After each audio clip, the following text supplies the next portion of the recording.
नमस्कार दोस्तों, आपका चैनल पर एक बार फिर स्वागत है। और आप देख रहे हैं जीटी करनाल रोड NH1। और यहाँ से बिल्कुल बख्तावरपुर अलीपुर वाला रोड है ये। यहाँ से अलीपुर रोड पर आ जाते हैं और फिर आप देख सकते हैं बकोली बकोली से। और ये जो पहला ब्लिंक कर रहा है यहाँ तक हमने आपको पहले दिखा दिया। आज आपको होलंबी कला से और कराला तक का रास्ता दिखाते हैं। और ये है नेशनल हाईवे नंबर 1 बकोली गाँव। यहाँ से लेफ्ट की तरफ बिल्कुल जहाँ पे अलीपुर रोड और NH1 मिलते हैं, ठीक यहाँ से लेफ्ट की तरफ UER 2 अर्बन एक्सटेंशन रोड 2 शुरू होती है। और आप यहाँ पे बोर्ड देख सकते हैं होलंबी कला गांव। और ये यहाँ से हमने वीडियो आपको, अगर जिसने नहीं देखी है तो हमने दिखा चुके हैं।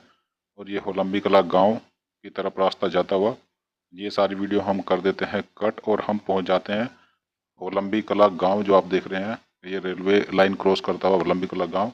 और यहाँ से आगे पहुँच जाते हैं जो बीच का रेलवे का ओवर ब्रिज है जो बन नहीं पाया, उसको क्रॉस करते हुए गांव क्रॉस करते हैं। और यहाँ तक का आपने पहले देखा है, तो ये हम आपको दिखाते हैं। यहाँ से आगे शुरू करते हैं वीडियो। तो दोस्तों ये लेफ्ट की तरफ जो मेन, अगर UER 2 की बात की जाए तो ये दिल्ली की थर्ड रिंग कह रहे हैं इसको। ये नेशनल हाईवे नंबर 1 जो कि दिल्ली करनाल NH1 से शुरू होकर, और नेशनल हाईवे नंबर 10 जो कि बहादुरगढ़ में मिल जाएगा मुंडका के पास में। और उसके बाद में NH8 जो कि दिल्ली जयपुर दिल्ली द्वारका एक्सप्रेसवे को कनेक्ट करता है इंदिरा गांधी इंटरनेशनल एयरपोर्ट के नज़दीक, वहाँ से वहाँ तक जाएगा। और बाद में सेकंड फेज में इसको NH2 जो कि Delhi Agra national highway number 2 उसको कनेक्ट करेगा। तो ये थर्ड रिंग रोड बन जाएगी दिल्ली की। दोस्तों हमने जो पहले वीडियो बनाई है यहाँ की अपलोड की है, तो बहुत सारे दोस्तों के कमेंट आए हैं कि इस रोड को यहाँ से यमुना को क्रॉस करते हुए कनेक्ट करना चाहिए दिल्ली सहारनपुर रोड को। तो दोस्तों आइडिया ज़बरदस्त है और देखते हैं फ्यूचर में ज़रूर इस पर काम होगा, मगर वो फ्यूचर कितनी दूर है ये सोचना पड़ेगा। फिर एक रास्ता, एक कनेक्टिविटी आप देख रहे हैं चौराहा, और लेफ्ट की तरफ से आगे रास्ता थोड़ा बंद दिखाई दे रहा है क्योंकि ज़्यादा ट्रैफिक जा रहा है राइट से, राइट वाले एक सिंगल रोड से। तो हम भी चलते हैं इसी रोड से। तो दोस्तों काफ़ी दोस्तों का आइडिया जो उन्होंने दिया है ये दिल्ली सहारनपुर, वैसे तो इसको कनेक्ट करके पूरा जैसे आउटर रिंग रोड यमुना के उस पार भी कनेक्ट कर दिया गया, तो इसको भी दिल्ली सहारनपुर एक्सप्रेसवे दिल्ली सहारनपुर NH709B, या फिर आप कह सकते हैं, बहुत लोगों के कमेंट है कि इसको मिला दिया जाना चाहिए इंदिरापुरम का जो एलिवेटेड ट्रैक है। तो ये आइडिया ज़बरदस्त है क्योंकि बीच में जो लोनी और भोपरा वाला रोड है उसी के साथ साथ इसको कनेक्ट कर दिया जाए तो ज़्यादा बेटर रहेगा। और देखते हैं ये ऐसे जो प्रपोजल है उनमें टाइम लगता है, मगर आइडिया है, बहुतों लोगों को आइडिया है, आइडिया बहुत लोगों के होते हैं, मगर उस पर एक्चुअल में काम कौन कर पाता है ये एक अलग बात होती है। ठीक इसी तरह जैसे इंडिया में बहुत सारे अपने आयुर्वेदिक के इलाज पड़े होंगे, हमारे नीम हकीम वाले जो आपको सुनाई देते हैं कि नीम से कितने सारे प्रोडक्ट तैयार होते हैं। और देसी हमारे योगा के कितने प्रोडक्ट हैं। योगा हमारा अपना एक संस्कृति का हिस्सा है, मगर आजकल हो क्या रहा है कि जो अमेरिका है वो सब पर पेटेंट किए जा रहा है। तो पेटेंट एक बार हो जाता है, कॉपीराइट और पेटेंट एक ऐसी चीज़ है कि वो उन पर फिर रॉयल्टी कमाते हैं, और ऐसे ही अमीर नहीं बने होते दोस्तों ये। उसी के लिए दोस्तों पहले कमी अपने अपने कानून बनाते हैं, पढ़ते हैं, उनका यूज करते हैं। और यही एक गैप है जिस पे अमीर से अमीर और गरीब बनता जा रहा है। दोस्तों जिसके पास पहले अगर कोई चीज़ है तो वो अपनी चीज़ को भूल चुके हैं और उसका प्रॉपर यूज नहीं कर पा रहे हैं, ना उसका प्रचार कर पा रहे हैं। यही एक कमी है। नहीं तो अगर आपने पुराने समय में बहुत सारी किताबों में पढ़ा, वैसे सुना है भारत सोने की चिड़िया। तो भारत पहले से एक धनवान देश रहा है और यही कारण है कि बहुत सारे विदेशों से भारत पर लेफ्ट राइट हमेशा आक्रमण करने के लिए टूटे हुए हैं। दोस्तों, अगर भारत की बात की जाए तो भारत में हर मौसम है, हर तरह का वातावरण है, हर तरह का एरिया है। आपको अगर यहाँ पे स्विट्जरलैंड के मज़े लेने हैं तो आप हिमालय में चले जाओ। आपको सहारा मरुस्थल अफ्रीका का जो लेना है डेजर्ट, तो आप राजस्थान में चले जाओ। आपको बीच के मज़े लेने हैं गोवा और इधर मुंबई, लेफ्ट और राइट उत्तरी घाट पश्चिमी घाट के बीच हैं, वहाँ पर चले जाओ। दोस्तों, ये बातों ही बातों में हम पहुँच चुके हैं रोहिणी के सेक्टर्स में और यहाँ पर लेफ्ट की तरफ है हेलीपैड। और दोस्तों, ये भी एक कनेक्टिविटी बनाएगी कि एक हेलीपैड और डायरेक्ट मिल जाएगा इंदिरा गांधी नेशनल एयरपोर्ट से, तो ये और भी ज़रूरी बन जाता है। और रोहिणी का जो सेक्टर ये आप देख रहे हैं, ये डीडीए के सेक्टर हैं, मगर यहाँ पर लोग बसना नहीं चाहते। या कई बार आपने सुना होगा कि रोहिणी कोर्ट केस में बहुत सारे पुराने एससी के कोई अलॉटमेंट है जो पेंडिंग है, तो वो इसी एरिया में है। और देखते हैं कुछ का डेवलपमेंट हो पाया, कुछ का नहीं हो पाया।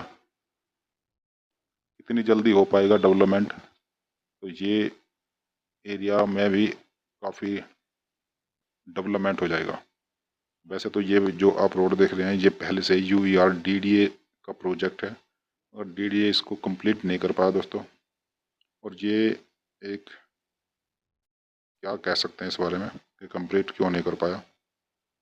वैसे तो ये सेंट्रल की एजेंसी है, कंट्रोल लगभग सेंट्रल गवर्नमेंट का रहता है और दिल्ली कैपिटल है, तो सारी जितने भी एजेंसीज हैं वो सब दिल्ली में। अगर आप लॉ की बात की, जो सुप्रीम कोर्ट के नीचे हाई कोर्ट और जितने भी लोअर कोर्ट्स हैं वो सब यहीं पर है।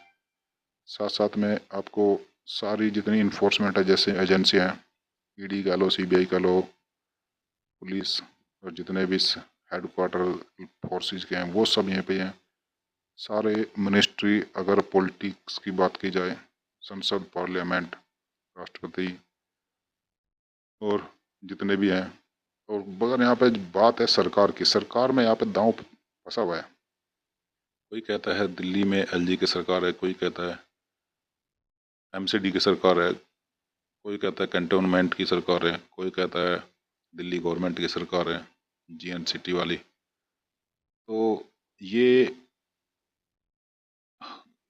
टुकड़ों में बटा हुआ है, इसलिए भी इसका नहीं हो पाया क्योंकि बहुत सारी एजेंसी हैं, बीच में हर किसी का एक पैंच फंस जाता है। और दिल्ली के जो वोटर हैं, पूरी दिल्ली, तो वो कई बार इस तरह ठगा हुआ महसूस करते हैं। और ये लेफ्ट की तरफ आप फिर देख सकते हैं जो रिठाला वाली लाइन है वो यहाँ से कनेक्ट होती है। तो जितने भी दिल्ली की पॉपुलेशन है वो वोट तो करती है, मगर वोट किसके लिए करती हैं, बस ये कह सकते हैं कि वोट करते हैं, ये हमारा अधिकार है, मगर पूरी वैल्यू उसकी नहीं दिखाई देती। और दोस्तों, यहाँ पे जो 4 लाइन थे, यहाँ पे फिर लैंड एक्विजिशन ना होने के कारण फिर जो है सिंगल रोड पे तब्दील हो जाता है। दोस्तों, अगर आप चैनल पर नए हैं तो चैनल सब्सक्राइब कर सकते हैं। आपको रोड कंस्ट्रक्शन, एक्सप्रेसवे, हाईवे, ज़मीन और मुआवजे से संबंधित काफ़ी वीडियो मिलती रहेंगी। और आपके पास, अगर आपने चैनल सब्सक्राइब नहीं किया तो आप चैनल सब्सक्राइब करके आप चेकआउट कर सकते हैं। आपको इन टॉपिक पर बहुत सारी सीरीज मिलेंगी और साथ साथ में आपको हर एक सीरीज के साथ में कुछ डिफरेंट इंफॉर्मेटिव जानकारी भी साथ साथ में मिलती रहेंगी दोस्तों। तो दोस्तों, चलते हुए इस रोड पर बीच में अगर बनेगा तो ये हाई टेंशन वायर जो है ये भी शिफ्ट करनी पड़ेगी। मगर अब ये दोस्तों प्रोजेक्ट आ चुका है NHAI, national highway authority of India, तो थोड़ी उम्मीद ने चार अंदर ही अंदर खलबली सी मचा दी है कि जल्द ही अब प्रोजेक्ट पूरा हो जाएगा। क्योंकि NHAI DDA असल में है क्या, DDA गवर्नमेंट एजेंसी है, मगर NHAI गवर्नमेंट एजेंसी होने के साथ साथ वो टेंडर देती है प्राइवेट एजेंसी को, और NHAI खुद एक कंपनी है। गवर्नमेंट का प्रोजेक्ट जरूर NHAI है तो गवर्नमेंट नहीं है, तो NHAI खुद एक प्राइवेट कंपनी है, मतलब कंपनी है, और खुद उसके बाद में फिर आगे टेंडर करती है वो अलग अलग फेजेज में दूसरी कंपनी को। जैसे आपने द्वारका एक्सप्रेस वे अगर देखा होगा, आपने अगर नहीं देखा तो चैनल पर देख सकते हैं, बहुत सारे सीरीज है। तो 2006 से उसका प्रोजेक्ट शुरू हुआ था और उसके बाद आज तक काम चल रहा है, मगर अब काफ़ी स्पीड पर है और फाइनल स्टेज में पहुंचने वाला है। मगर टाइम कितना लग चुका, बीच में कोर्ट केसेस आ गए। तो दोस्तों काफ़ी, एक बार कोर्ट में कोई मैटर चला जाता है तो आप जाते हैं, आप जानते ही हैं जो भारत की न्याय व्यवस्था है, वहाँ पर एक बार कोर्ट में कोई मैटर लग जाए तो फिर कितना लंबा चलता है। इसीलिए जो भारत है इसको वकीलों का स्वर्ग कहा जाता है। दोस्तों हम जब तक कानून का नहीं पता होता तब तक हमने कोई गुनाह नहीं किया, लेकिन अगर आप एक बार सारे कानून पढ़ लो तो दोस्तों जीना मुश्किल हो जाएगा। इतने कानून हैं, इतने नियम हैं, अगर सबका पता लग जाए तो दोस्तों न तो उस कानून का अमल कर सरकार कर पा रही है, ना ही पब्लिक कर पा रही है। अब सरकार कैसे नहीं कर पा रही भाई दोस्तों, ये देखो, जैसे कोई रोड ही है, और तो हम बात की दूर की बात है, अगर रोड पर गड्ढे हैं या फिर कई बार रेड लाइट है, बीच में बैरिकेड लगने हैं, या फिर प्रॉपर साइनेज है या नहीं है, उसके साथ साथ ये दोस्तों एक डिपो बन रहा है, जो पहला इलेक्ट्रीफाइड डिपो है, जो पहली सारी टोटल इलेक्ट्रीफाइड बसें यहाँ से चलेगी, और उसके लिए ये डिपो बनाया गया। यहाँ पे टोटल बसें इलेक्ट्रिसिटी वाली होगी और चार्जिंग स्टेशन। तो ये फर्स्ट इलेक्ट्रीफाइड बस डिपो बनाया जा रहा है। देखने पर इससे लग रहा है कि काफ़ी कंप्लीट हो चुका है और जल्दी कंप्लीट हो जाएगा। तो दोस्तों हम बात कर रहे थे कि अगर सारे कानून न तो गवर्नमेंट कर पा रही और ना ही पब्लिक, मगर होता क्या है, जिस दिन कोई पकड़ा जाता है उस दिन उसके लिए सारे कानून आ जाते हैं। इसी का एग्जाम्पल आपने देखा है कि दिल्ली के अंदर हजारों कॉलोनियाँ, अनऑथराइज कॉलोनियाँ बस चुकी हैं, मगर जितने सारी एजेंसी, सारे इन्फोर्समेंट एजेंसी है, सारे आपको पॉलिटिकल जितने भी हायरार्की है, total capital, national capital, Bharat की राजधानी, दिल्ली की राजधानी, सारे इन्फोर्समेंट एजेंसी सब है, उसके बावजूद इतने बड़े गेम हो रहे हैं। मगर एक नियम ये कहता है, अगर आपने सुओ मोटो एक्शन लेते हैं, अगर दोस्तों किसी बड़े जो जज होते हैं उनके पास में अगर किसी को लगता है तो वे एक छोटे से पॉइंट पर सुओ मोटो एक्शन ले लेते हैं। मगर ये कॉलोनियाँ है, सुप्रीम कोर्ट तक इसमें अब निगरानी कर रहा है।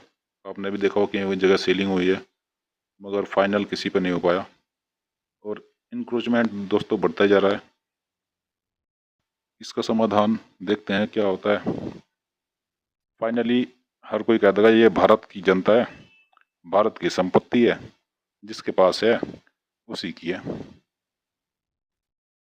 और ये हो रहा है। और फिर ये कहेगा कि इस पार्टी ने कहा हम ये कर देंगे, तो भारत तो ऐसे ही, जो संपत्ति भारत की जो गवर्नमेंट की संपत्ति है उसको ऐसे ही कम होती जा रही है। और इसीलिए भारत के जो बड़े बड़े उद्योग धंधे, जो भारत जो गवर्नमेंट के हाथ से चीज़ें निकलकर प्राइवेट हाथों में जा रही है। आप एग्जाम्पल आपने भी बहुत सारे पढ़े होंगे, बहुत सारे सुने भी होंगे। है ये चीज़ कि चीज़ ठीक है, सारी चीज़ है, तरक्की भी हो रही है, रोड भी बन रहे हैं, एक्सप्रेस वे बन रहे हैं, हाईवे भी बन रहे हैं, डेवलपमेंट भी हो रहा है। मगर जो पहले ये रोड गवर्नमेंट नहीं बना सकी उसको एक कंपनी बना देगी, और लोगों को विश्वास भी है। अब क्योंकि अब बताओ फिर आदमी किस पे विश्वास करेगा। सरकार पे या एक आदमी की या 10 आदमी की कंपनी पे। तो ये बात सोचने वाली है। इसको लोग साम्यवाद और पूंजीवाद से भी जोड़ कर दे सकते हैं।